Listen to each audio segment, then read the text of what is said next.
Fabricamos talento. Fabricamos innovación. Y, cómo no, sostenibilidad. Fabricamos una nueva economía. Y un mundo nuevo, en 3D, por supuesto. Pero sobre todo, fabricamos futuro.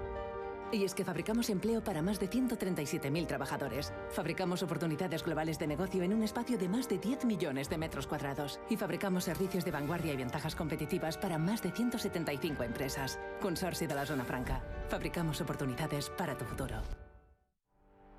Welcome to D-Factory, the factory that develops talent, technology, innovation, and of course in the heart of Barcelona. After all, D-Factory is consolidating Barcelona as a European capital of development for Industry 4.0, for digitalization, for transformation, creating 1,500 direct jobs and 5,000 indirect jobs in the city, close to the metro, the harbour and the airport. And promoted by the Consorci de la Zona Franca de Barcelona.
It's a time of changes. Now is the time to move on. This is the time for solutions. Feel emotion. Be new is born. Really none of you. No one connected to you. Really none of you. Be new will do it for you. This is the time for solutions. Be new is for you.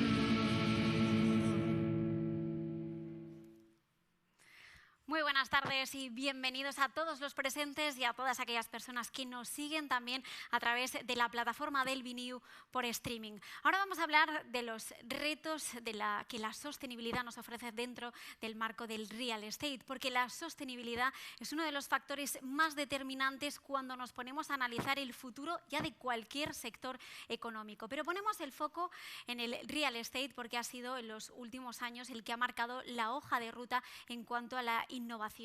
Pero ¿de qué hablamos cuando hablamos de sostenibilidad? ¿De qué hablamos cuando hablamos de construcción? Pues de que estos edificios precisamente tengan en cuenta cuál es el impacto que van a tener sobre el medio natural y también sobre su entorno. ¿Cuáles son las claves que se tienen que tener en cuenta en estos edificios? Pues dónde se van a construir y para qué, cuál va a ser la calidad del aire, qué materiales, por ejemplo, se van a necesitar.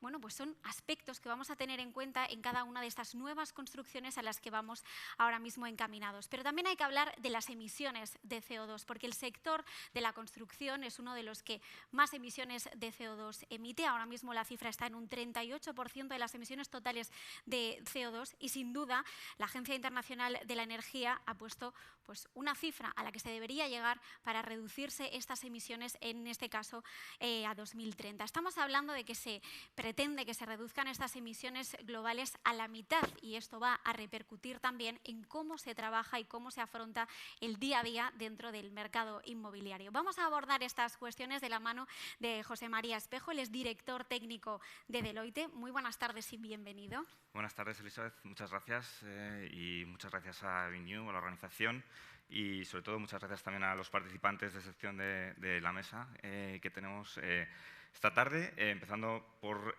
mi izquierda, voy a hacerles Perfecto, bueno, pues yo os doy la presentación. bienvenida a todos y ya os dejo con José María para que abordéis todos los temas que tenéis por delante, que son muchos. Hasta Perfecto. ahora. Muchas gracias. Pues como decía, empezamos por Joao Alburquerque, arquitecto, máster por el Instituto de Arquitectura Avanzada de Cataluña, miembro del Estudio Internacional de Arquitectura BIC desde el año 2008.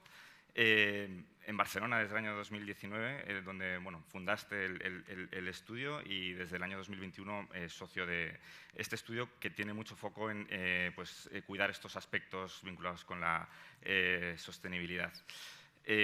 A su izquierda está Sandra Daza, directora general de GESBALT, licenciada en Ciencias Políticas y también con máster de negocios. Desde GESBALT, donde tenéis también mucho foco puesto en la sostenibilidad, pues has ayudado a crear equipo con foco en sostenibilidad, y bueno, pues gracias a Sandra también la compañía ha crecido mucho en los últimos años. A continuación tenemos a David Martínez, que es el responsable de sostenibilidad del grupo Construcía. Él es licenciado en Ciencias Ambientales por la Universidad de Barcelona. Y bueno, pues Construcía también, el grupo Construcía, compañía con mucho foco en la economía circular, y compañía muy relevante en el sector. Y por último está Vito Silva, arquitecto con foco en sostenibilidad y en el mundo de las certificaciones. Él es director de Axos, empresa del grupo Aire Limpio, con foco en la evaluación de la sostenibilidad y en el bienestar de la edificación. Tras la presentación, un poco por romper el hielo, me gustaría lanzar a lo mejor una pregunta un poco más amplia. Antes nos ha contextualizado muy bien Elisabeth pues ese problema que tenemos de emisiones, lo que impacta al sector de la edificación, no solo por emisiones, sino también por consumo de energía. El tema de la sostenibilidad pues, lleva ya desarrollándose desde hace más de 35 años con los grupos de trabajo de Naciones Unidas, Pacto Verde de la Unión Europea, tenemos los Objetivos de Desarrollo Sostenible, la Agenda 2030. Vivimos unos años en los que está cogiendo cada vez más fuerza, en parte por, aparentemente necesidad, después de un momento primero a lo mejor de concienciación. ¿En qué punto creéis que nos encontramos de esta película, ¿no? De este camino todavía por recorrer? Si os parece, comienzo un poco por mi formación. Fijaos que yo cuando estudié la carrera, era cosa de 20 años aproximadamente, recuerdo que estudié ambientales y me decían, estudia esto, que es algo que tendrá mucho futuro. Lo que no sabía es que tenía un futuro tan a largo término, ¿no? En cierta manera.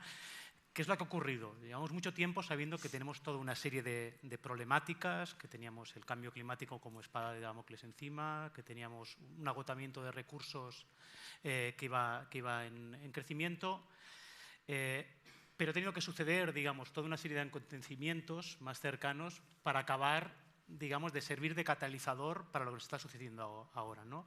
¿Qué es lo que quiero decir con esto? Hemos ido viendo efectos del cambio climático, pero no ha sido hasta ahora que estamos siendo plenamente conscientes, de acuerdo con los últimos informes del IPCC, de cuál es el efecto y de cómo puede ser irreversible. ¿A qué nos ha llevado esto? Por un lado, nos está llevando a, pues indudablemente, a una mayor concienciación por parte de los distintos agentes. O sea, todos los distintos actores están cada vez más concienciados, empresas, organizaciones y, sobre todo, administraciones. Hay un segundo empuje que nos está pasando. No solo estamos concienciados, sino que estamos encontrándonos que la administración nos está haciendo un auténtico aluvión, un tsunami normativo que nos está empujando realmente. Tenemos la taxonomía europea, siempre tenemos los levels, tenemos todo un tema de reporting que está variando.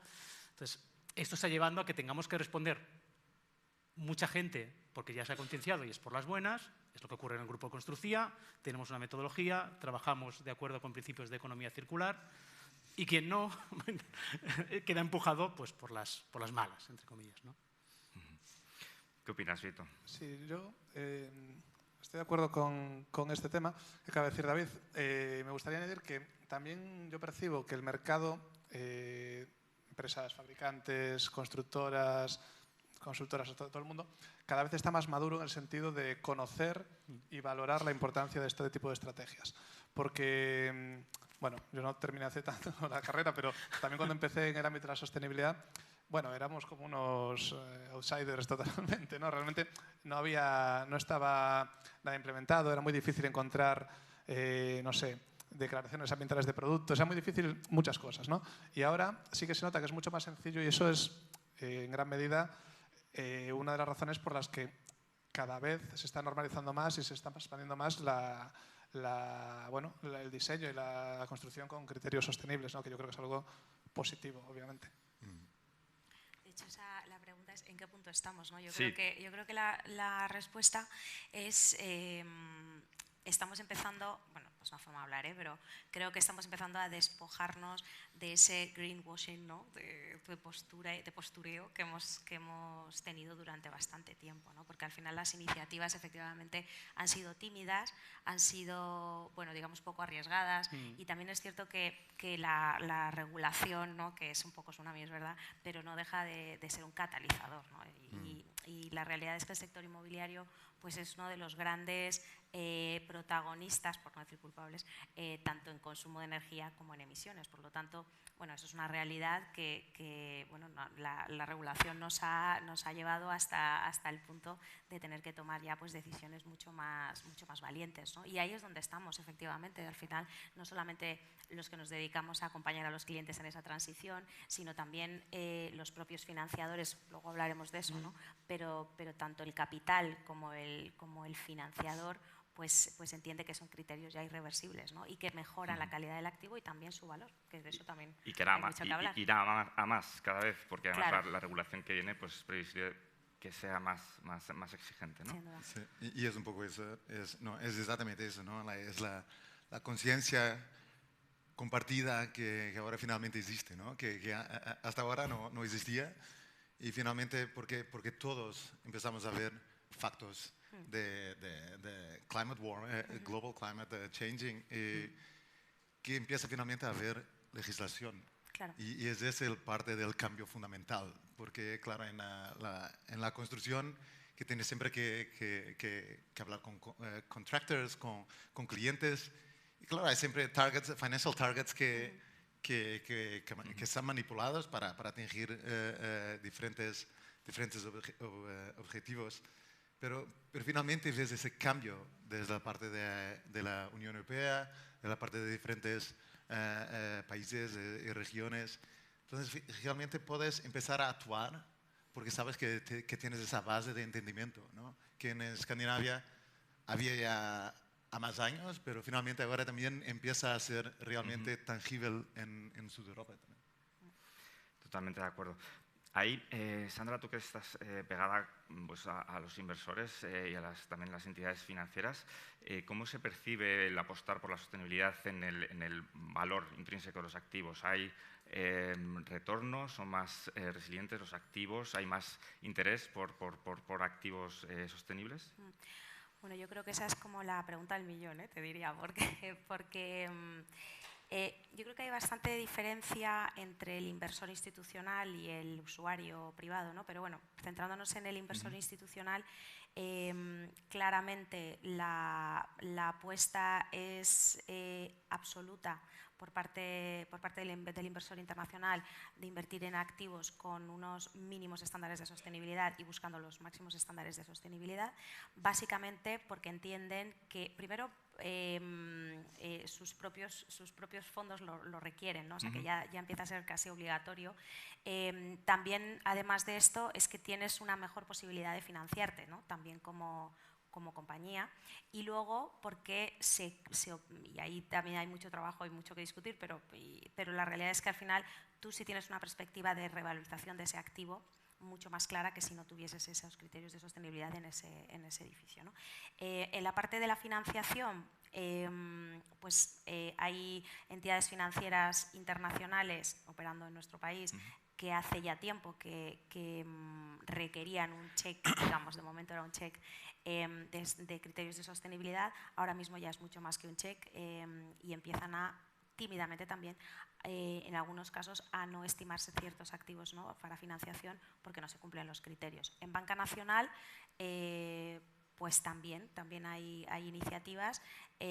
Quizá yo te diría que, por lo menos por lo que yo conozco, pero creo que todavía estamos en Banca Nacional un pelín por detrás de la internacional, en el mundo más comercial o corporativo. Y luego tenemos el mundo residencial, donde cualquiera de nosotros como usuarios, pues también es para nosotros importantes, ¿no? importante los criterios de sostenibilidad. Pero yo por distinguir los dos mundos que son totalmente distintos, con dinámicas diferentes, ¿no?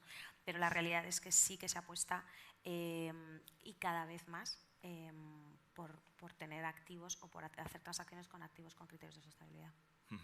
También, bueno, pues la taxonomía que viene, ¿no? Estos activos, pues al final tendrán que ser cada vez más resilientes, ¿no? David, desde tu ángulo, ¿cómo ves, ¿no? un activo en el que se apueste por estas claro, medidas? Tenemos que, creo que se empieza a tomar conciencia de un segundo tema, del hecho de cuál es la definición real de qué es sostenible, qué es sostenibilidad, ¿no? O sea, no es una serie de indicadores simplemente que se apliquen, sino son los valores intrínsecos que van a quedar al activo inmobiliario una vez le aplicas criterios de sostenibilidad. Me explico. Es decir, al final, si tú utilizas materiales que tienen un cierto grado de ciclabilidad, por ejemplo, en los cuales has analizado cómo pueden ser recuperados al final su vida útil, es parte de los principios en los cuales trabajamos en Construcía, en el grupo de Construcía, es acerca de cómo implementar la economía circular en el sector, ¿no?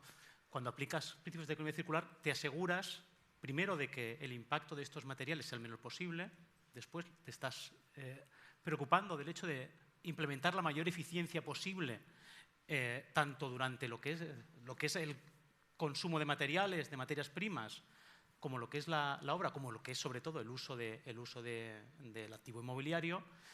¿Y todo esto qué te implica? En un momento en el cual, huelga decirlo, venimos de la pandemia y lo que significó a nivel de costes de materias primas. No hace falta que hable de Ucrania y lo que está significando a nivel de costes de materias primas. Lo que es mantener el valor de una materia prima ahora, no depender tanto de unos materiales externos, cambia en cierta manera el concepto de un valor residual al final de una obra a un valor circular, incluso de algunos materiales que estamos incorporando a la obra, de tal manera que, indudablemente creo, desde mi humilde punto de vista, que sí que le aporta un valor, más allá incluso de lo que es, tengo un certificado, tengo un número... Si estás reduciendo huella de carbono o estás nutriéndote, ¿no? de materiales de proximidad, ¿no? Exacto. Eso seguramente te da más seguridad a la hora de tener aprovisionamiento, a la hora de saber después en un futuro dónde buscar nuevas materias primas. O sea, tiene todo un sentido económico. A veces, gran parte del debate no es, o sea, la sostenibilidad no es un debate para mí entre medio ambiente y economía. Al final es lo mismo, es maximizar la eficiencia, de cierta manera. Vosotros, Joao, utilizáis estas estrategias. Entiendo que no es lo mismo, ¿no? Producir un edificio en Barcelona, donde tenéis oficina, que en Copenhague, de donde sois originarios. ¿Veis que los propios clientes os están ya demandando emplear estos mecanismos, estas estrategias para ser más sostenibles? No, claro, esa es siempre una misión, ¿no? Pero hablamos de sostenibilidad como si fuese una cosa nueva, ¿no? Pero no es. Sostenibilidad es una necesidad como aire, como agua o como ahora internet, claro, y sostenibilidad que debería existir en todos los edificios, ¿no? Pero sostenibilidad también es una oportunidad para nosotros social cuando hacemos proyectos y por eso nuestros proyectos son diferentes, dependen de dónde están, porque realmente su performance es diferente. Entonces, todo eso es pensado en cuanto, mientras hacemos el concepto y empezamos a desarrollar cómo contribuir realmente en este local para este programa con un edificio que es sostenible. Entonces, puedes ver edificios tan diferentes como el Waste to Energy Plant, the ARC, the Waste to Energy Plant en Copenhague, que es en Ski Slope, que fue un concurso que hicimos hasta 10 años atrás, en que la parte del concurso fundamentalmente diferente es que la tecnología permitía que quemasen basura para energía, pero no que no habían toxinas ni olores. Entonces, realmente, como la dimensión de la maquinaria es enorme, que propusimos que hiciesen un parque para la ciudad, un mirador para Copenhague y un ski slope, porque la dimensión es tan grande. Y eso enseña que realmente puedes usar dinero público e infraestructura pública para cambiar a hacer también un parque y no solo un black hole en la ciudad.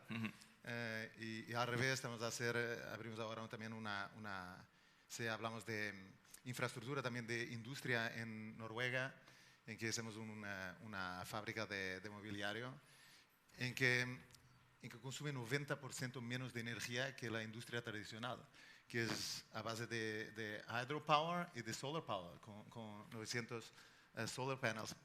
Es toda una cuestión de balance.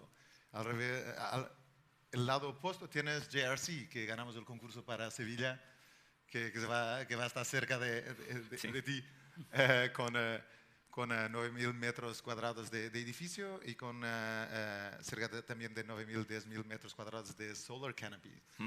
Y va a consumir 48% de la energía que produce, 52%. Pero eso es a lo que íbamos justo lo que estábamos hablando, más que un añadido, más que si hay un interés propio simplemente por el hecho de que es sostenible como algo supletorio, en un momento en el que los precios de energía están duplicando y triplicando, tener un porcentaje de 50, 90% de aprovechamiento de paneles solares es un beneficio. Y la parte social es fundamental, porque, por ejemplo, cuando miras el clima de Sevilla, nosotros propusimos cubrir todo el site, cuando solo podrías cubrir mitad con el edificio, pero todo el resto es una pérgola que hace sombreamiento para una plaza pública.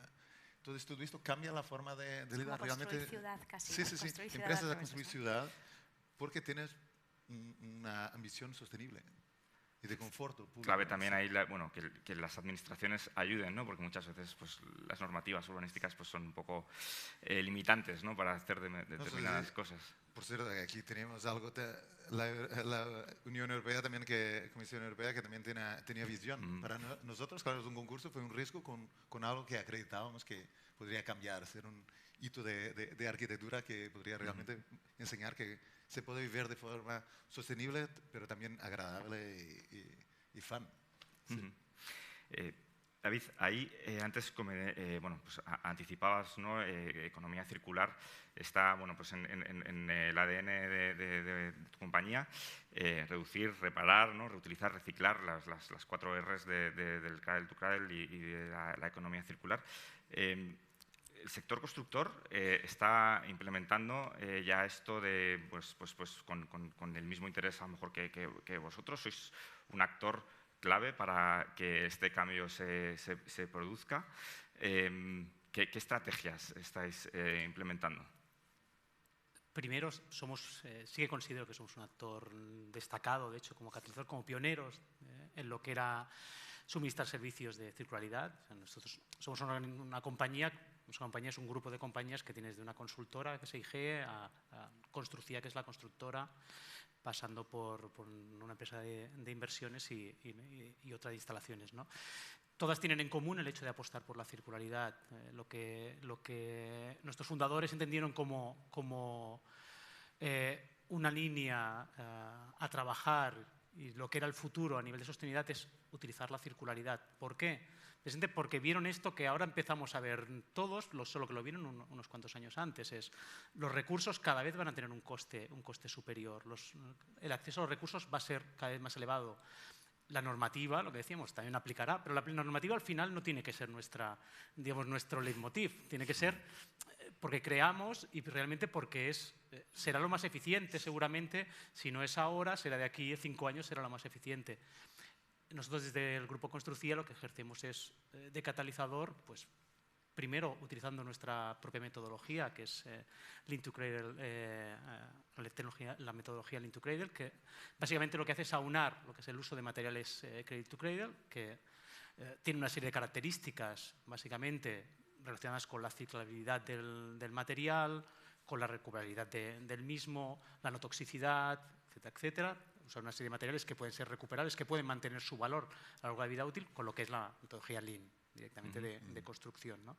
¿Esto qué es lo que nos provoca al estar, digamos, en medio de un grupo de actividades que trabajan en el sector de la construcción? Pues permear en ambas direcciones. Por un lado, permea a lo que son proveedores para que trabajen también en esta línea, para que sus materiales, sus productos sean cada vez más sostenibles, más circulares, y a la vez también nos ayuda aguas arriba, digamos, no sé si aguas arriba o aguas abajo ahora, pero cuando vamos hacia nuestros clientes a la hora de explicarles cuáles son los beneficios de aplicar esto. Esto, indudablemente, a veces es difícil de explicar en algunos casos, pero cada vez hay más gente, más clientes que se van apuntando, digamos, que van entendiendo que este es el camino para una mejor gestión. Es que, insisto, no es una mejor gestión porque te vayas a apuntar unos criterios ambientales, es una mejor gestión porque te va a aumentar la resiliencia de tu propio edificio, de tu propio activo.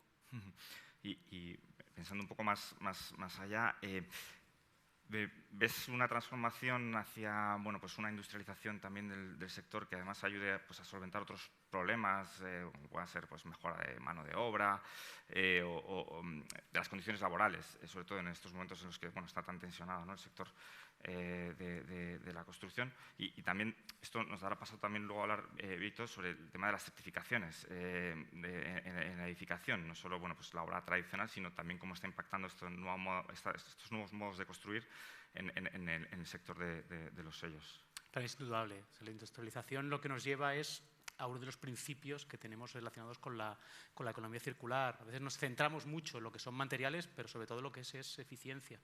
Es una eficiencia en el consumo de recursos. Industrializar al final, a nivel de recursos, nos va a significar una mayor eficiencia y un menor consumo. A nivel de personas, pues indudablemente. Aquí no tengo una opinión tan formal, pero indudablemente. Parte de nuestros trabajos, digamos, o de nuestros principios, cuando hablamos de sostenibilidad, es no olvidar tampoco la parte humana de todo esto, el bienestar de las personas que colaboran con nosotros. Es evidente que cuando trabajas para el bien común, para avanzar en materia de circularidad, no olvidas tampoco lo que son los vectores más humanos o más de que los trabajadores, digamos, no estén tan tensionados, cosa a la que también ayuda un poco la metodología, la construction ayuda a mejorar o a ser más eficiente.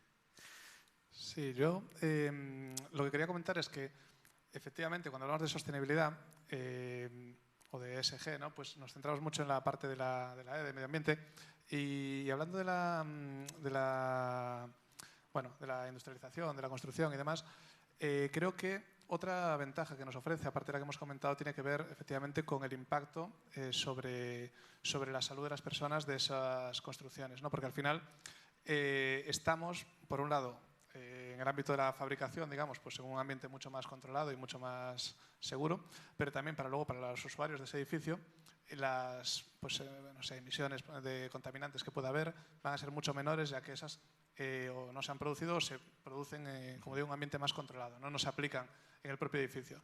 Yo trabajo más en el ámbito de las mediciones en general, ¿no?, de cuestiones de salud y bienestar, pero también de cuestiones energéticas, y es una de las cuestiones que evaluamos y en algunas ocasiones pues los edificios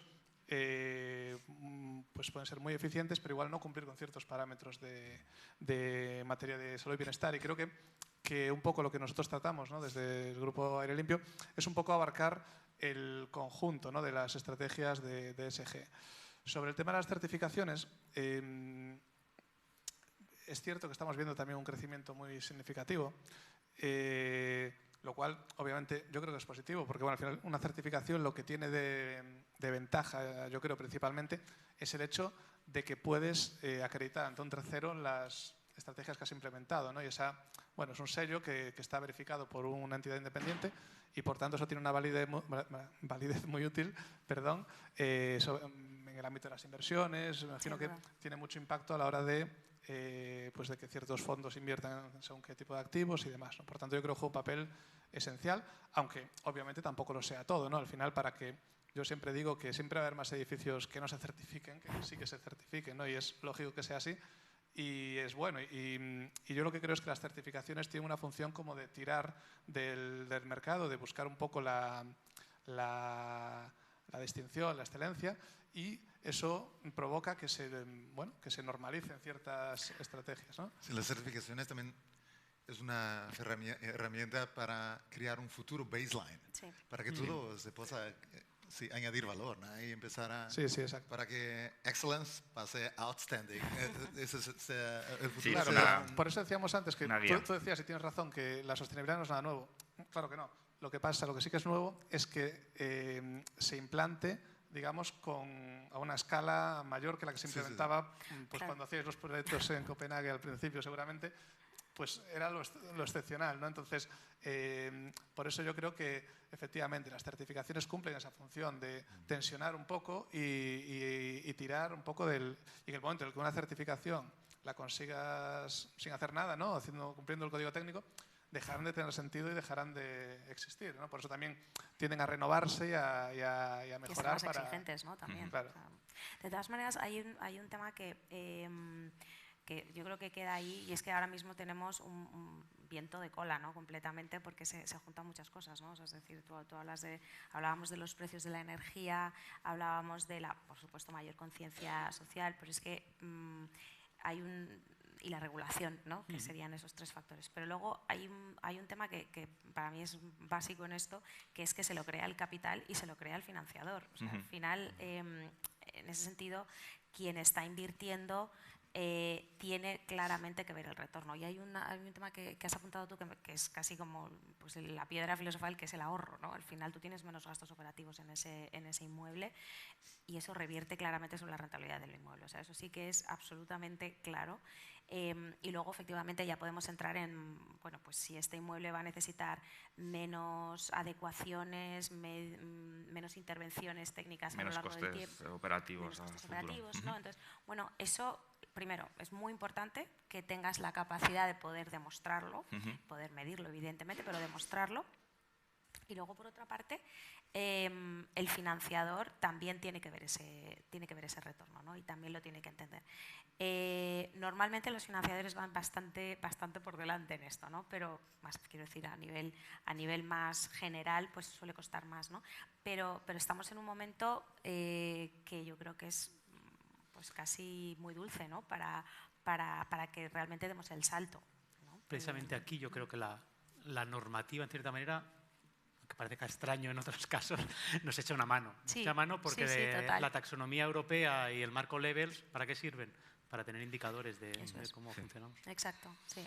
Luego, bueno, pues vendrá la nueva directiva, ¿no? Está en borrador desde diciembre del año pasado sobre pues eficiencia energética en los edificios. Aparentemente va a ser más exigente, va a pedir que haya menos consumos. No, and the return of investment, ¿no? Es fundamental, ¿no? Porque realmente no es solo un camino, puede ser un win-win situation. Sí. Para nosotros, con Sevilla, lo facto de proteger esto del edificio te permite que realmente no tengas ventanas para crear thermal mass. Pero como está todo protegido, puedes tener ventanas más grandes que te permite consumir menos energía eléctrica porque tienes más luz natural. Entonces, todo eso consumes menos, produces más. Es un conjunto de estrategias energéticas que incrementa return of investment, te permite gastar menos energía. Es un conjunto que es fundamental pensar de forma holística. Y habláis un poco de medir también, ¿no? ¿Hay homogeneidad en los criterios de medición de sostenibilidad? Vosotros que sois especialistas en evaluar la sostenibilidad. Sí. Es decir, por ejemplo, hay criterios normativos, ¿no? En cuanto a indicadores, ¿no? que te permiten medir la eficiencia energética. Pues tenemos el certificado de eficiencia energética o el RITE, evalúa ciertas cuestiones de calidad del aire, por ejemplo, pero evidentemente se quedan muy cortos, ¿no? en muchísimos aspectos. En ese sentido, pues tenemos los indicadores, por ejemplo, que nos marcarían las certificaciones, pero yo también quería hablar sobre todo pensando ahora por un momento, sobre todo en edificios existentes, ¿no? Y que se vayan a renovar, en la importancia de la toma de datos y de medición, tanto en cuestiones de consumos energéticos como en cuestiones de calidad ambiental, ¿no? Calidad del aire, confort térmico, etcétera, ¿no? Confort acústico, confort lumínico. Nosotros, principalmente desde Axos, es a lo que nos dedicamos, ¿no? A este tipo de auditorías, de mediciones in situ, y creo que tienen una utilidad muy grande. Por un lado, sí, para la parte de certificaciones también, por supuesto, porque son requisitos, pero más allá de eso, la realización de auditorías, pues eso, de calidad del aire, de consumos energéticos, etcétera, creo que tiene una utilidad enorme para poder afinar un poco el tiro, digamos, de la intervención que vamos a realizar, porque evidentemente pues a veces o siempre, o casi siempre, contarán con presupuestos limitados, el alcance de la intervención no será absoluto, ¿no? El máximo que nos gustaría seguramente a todos, o habrá una serie de condicionantes. Y creo que aunque parece una obviedad, creo que se debería hacer más. Creo que es importante analizar bien lo que tenemos para poder exactamente saber cuáles son los aspectos que cabe mejorar.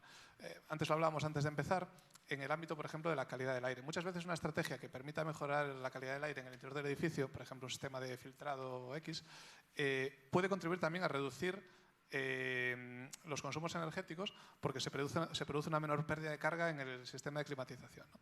Entonces, yo creo que abarcar de forma conjunta la cuestión de la sostenibilidad, ¿no?, de la energía, de la salud, etcétera, nos permite llegar a una conclusión y poder a partir de ahí actuar.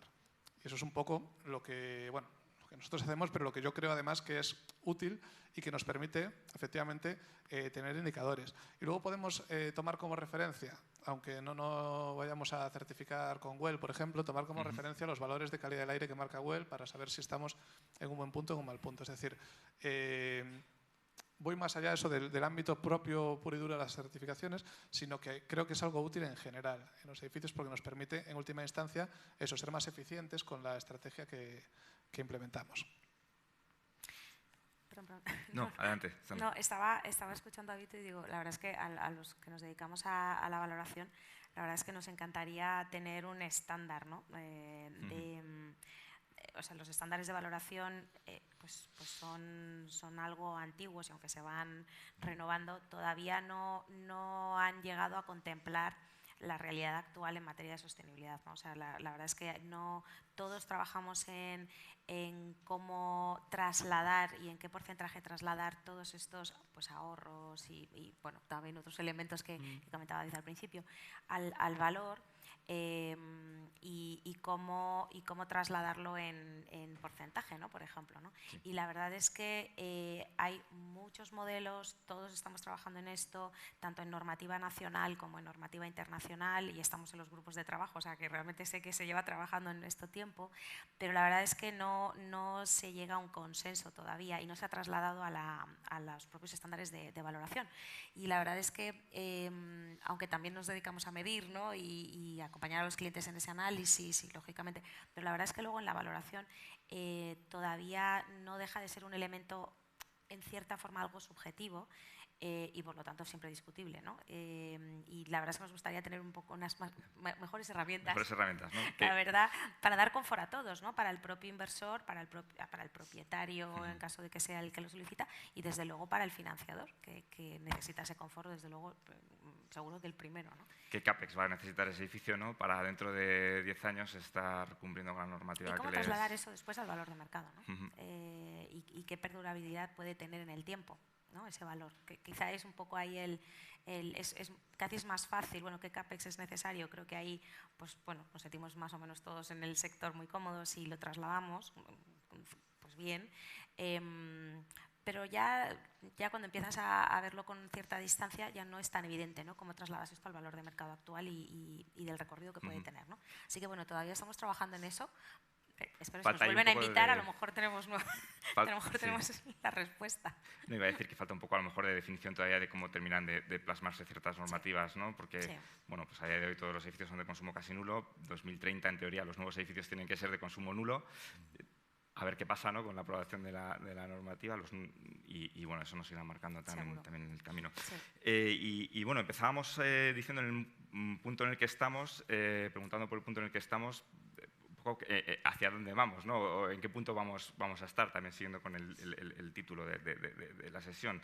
Me gustaría bueno, pues dedicaros unos minutos para que sinteticéis o bueno, indiquéis cuál es el factor más relevante desde vuestra área de actividad que pensáis que va a marcar, ¿no?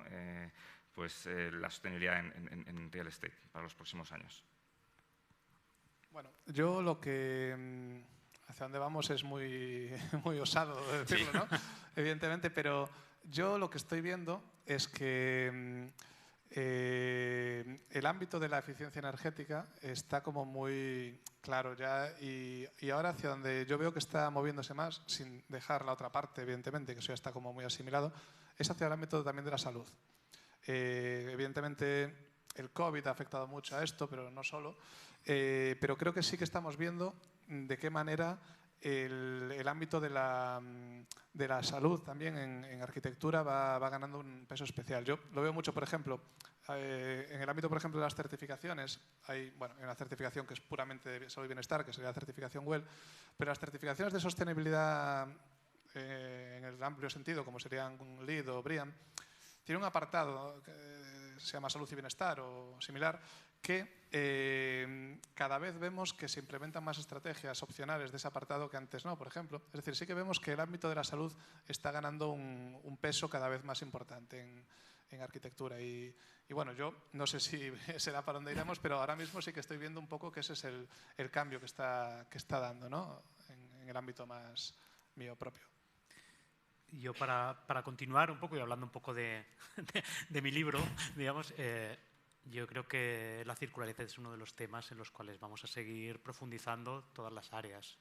O sea, que se va a acabar produciendo, no sé, una auténtica revolución circular, pero sí un gran avance en el sentido de gestionar los materiales de otra manera. Lo que estamos haciendo. Pensad que hablamos de consumo energético, hablamos de consumo de la eficiencia energética.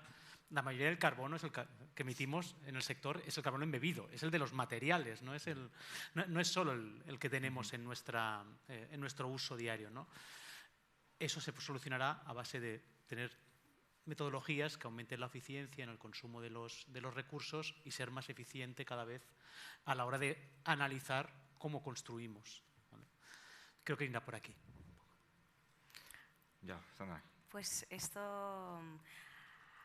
Pues es como sacar la bola de cristal, sí. Esto, no es por nada, pero mira, yo creo que estamos un poquito en mantillas todavía, no quiero yo aquí ser la cenizo de este panel, pero creo que nos queda todavía. Y ¿hacia dónde vamos? Pues creo que el reto sería, y creo que estamos yendo hacia ahí, ¿no? Pero yo creo que el reto será trasladar todos esos criterios que ya pertenecen al mundo corporativo y al mundo institucional al día a día del usuario, ¿no? Y que los criterios de sostenibilidad en todo lo amplio que hemos hablado aquí, pues que formen parte de la toma de decisiones de cualquiera de nosotros, ¿no? A la hora de utilizar, vivir, comprar, invertir.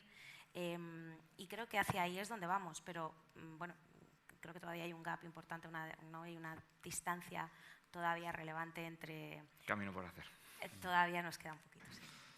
Yo pienso que a donde vamos es siempre aquella $1 million question.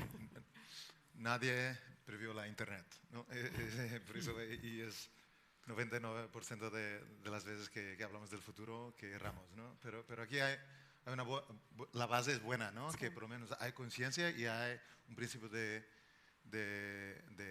measuring tools, de legislación que está a empezar y hay voluntad porque vemos la realidad. Pero de nuestra parte es un poco continuar a ver cómo puedes añadir valor con estrategias sostenibles para espacios sociales, que son los edificios, pero también mirar, porque cuando hablamos de sostenibilidad, también no hablamos aquí tanto, pero hablamos siempre de materialidad, ¿no? Y la materialidad de los edificios que usamos en el norte no es la misma del sur. Entonces, la experiencia de los edificios tendrá que ser diferente, pero también la materialidad. Construyes un edificio de mass timber en Noruega, pero no hace tanto sentido probablemente hacerlo en el sur o dependiendo de las condiciones, ¿no? Porque no tienes florestas que uses para los edificios, que hace más sentido usar concrete y empezar a hablar con empresas de cimiento para hacer cimiento que consume menos CO2, porque el cimiento también tiene una particularidad que en su lifespan que captura CO2. 20% of its throughout its life of the CO2 that it produced. Entonces, hay realmente oportunidades en los materiales, hay innovación a hacer y hay un camino muy grande a percorrer de innovación y un camino realmente excitante para desarrollar y para crear nuevas oportunidades. Futuro prometedor, ¿no? Sí, puedes continuar, José María, no quería meterte presión. No, para nada, no, Elizabeth. No, quería, bueno, pues realzar un poco las conclusiones a las que estaban llegando ahora todos ellos. Decías, ¿qué puede ser lo más relevante, ¿no?, que va a pasar en los próximos años? Y decían, bueno, es difícil, ¿no?, predecir hacia dónde vamos, o quizás son muchas cosas a las que se tienen que trabajar, pero poníamos el foco en la salud, el ámbito de la salud, cómo va a ser ahora uno de los que va a tener más peso en la arquitectura, según una de las visiones de la sesión. La gestión diferente también de los materiales, ahora Joao también lo ponía de relieve, en función de qué país, en qué país estemos o hacia dónde vaya la arquitectura, quizá más madera, más vidrio, quizá menos hormigón en nuestros edificios, que van a contribuir también a esa eficiencia energética. Si los edificios están dotados de más luz natural, quizá consumimos menos y eso luego ya nos mejora la rentabilidad del edificio que hemos construido, al menos en eficiencia, ¿no? El reto de homogeneizar los criterios de sostenibilidad, también nos lo decía Sandra, eso quizá es más complicado, pero bueno, también está ahí encima de la mesa. Son, bueno, muchas las cuestiones que habéis tratado en esta sesión. Os quiero dar las gracias a todos. Creo que el reto de la sostenibilidad da para mucho, pero no tenemos más tiempo. José María, gracias por moderar esta sesión. Gracias a ti. Espero que hayáis estado a gusto.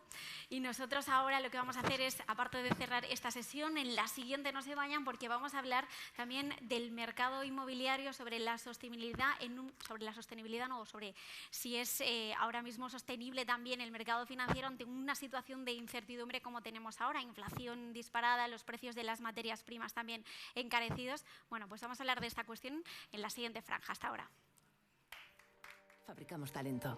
Fabricamos innovación y, cómo no, sostenibilidad. Fabricamos una nueva economía y un mundo nuevo, en 3D, por supuesto. Pero sobre todo, fabricamos futuro. Y es que fabricamos empleo para más de 137.000 trabajadores. Fabricamos oportunidades globales de negocio en un espacio de más de 10 millones de metros cuadrados. Y fabricamos servicios de vanguardia y ventajas competitivas para más de 175 empresas. Consorcio de la Zona Franca. Fabricamos oportunidades para tu futuro. Welcome to D-Factory, the factory that develops talent, technology, innovation, and of course in the heart of Barcelona. After all, D-Factory is consolidating Barcelona as a European capital of development for Industry 4.0, for digitalization, for transformation, creating 1,500 direct jobs and 5,000 indirect jobs in the city, close to the metro, the harbour and the airport. And promoted by the Consorci de la Zona Franca de Barcelona.